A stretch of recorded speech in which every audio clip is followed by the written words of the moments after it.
mountain town, or the one after that would be Puente del Norte. And there she'd find her father. And there she'd find John Thomas Murphy. She ran a slender, long-fingered hand through her cropped brown hair, lifting it off her narrow neck. 14 years, she thought. 14 years since her father had taken off with all his high ideals intact, leaving his family behind as he sought his destiny as a saint. And Jake Murphy had gone as his willing disciple. 14 years without a word, only the news reports filtering back. She'd seen her father on television occasionally in the years since. For the first few years, she'd turned him off, unable to look at that lean, ascetic face, that holy gleam in the pale blue eyes so unlike her own, that devotion to causes and humanity that hadn't filtered down to devotion to his own daughter. But eventually the anger and the pain had lessened, faded into a vaguely curious apathy, so that she had taken to watching her father age before her eyes and the television cameras.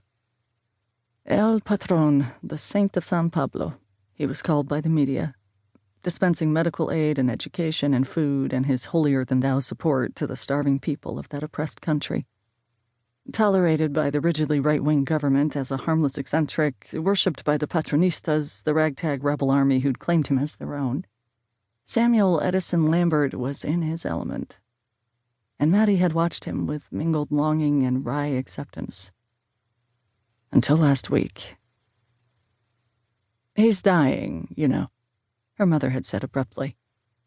Maddy had finally returned her mother's constant phone calls, mentally thanking God again that she lived in Southern California and her overwhelming mother was 3,000 miles to the east, in the heart of upper-class Virginia.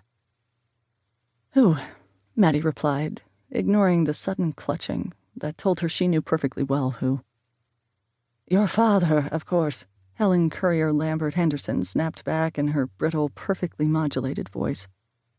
And Maddy could see her as clearly as if those miles didn't separate them.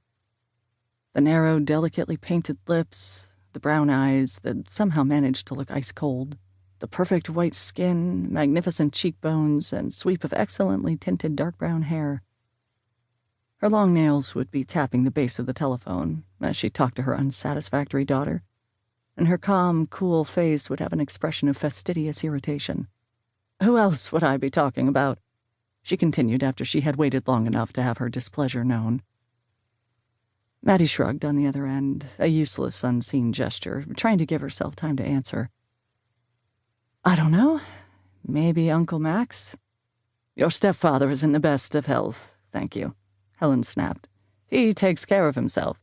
"I know he does," Maddy said with just a tiny trace of malice. Maxfield Henderson's devotion to his 57-year-old body was just short of obsession, an obsession Helen shared. "What do you mean, my father's dying?" She hurried on before Helen could respond. "I saw him on Dan Rather just last week, and he looked fine." "Don't be naive, Maddy. That was file footage. Any fool could tell that was filmed during the summer months. Everything was all dried out. San Pablo is just coming out of the rainy season. You won't find a patch of brown anywhere right now." "How did you become such an expert on Central America, Mother? I thought you hated it down there." "Of course I hate it.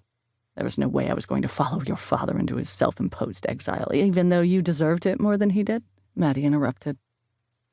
There was a long silence on the other end of the line, with only the long-distance crackle between them.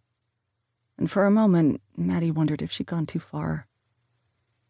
If her father really was ill, her mother wouldn't be beyond using it to make her recalcitrant daughter obedient. She could hang up and refuse to tell her any more until Maddy groveled. And in this case, she might have no choice. "Mother," she said. The silence continued. "I should hang up on you," her mother's voice came back finally. Maddy tapped her own pale, unpainted fingernails against the scarred oak desk that was littered with papers, swallowing her own anger and irritation. "What's wrong with my father?" "Cancer, and don't ask me how I found out what Dan Rather doesn't even know. Max has impeccable sources. Your father's been sick for quite some time now, and of course he's refused to leave San Pablo." "Why are you telling me all this?" "Do you want me to send him a get-well card?" Maddy drawled. "I don't think he'd answer it."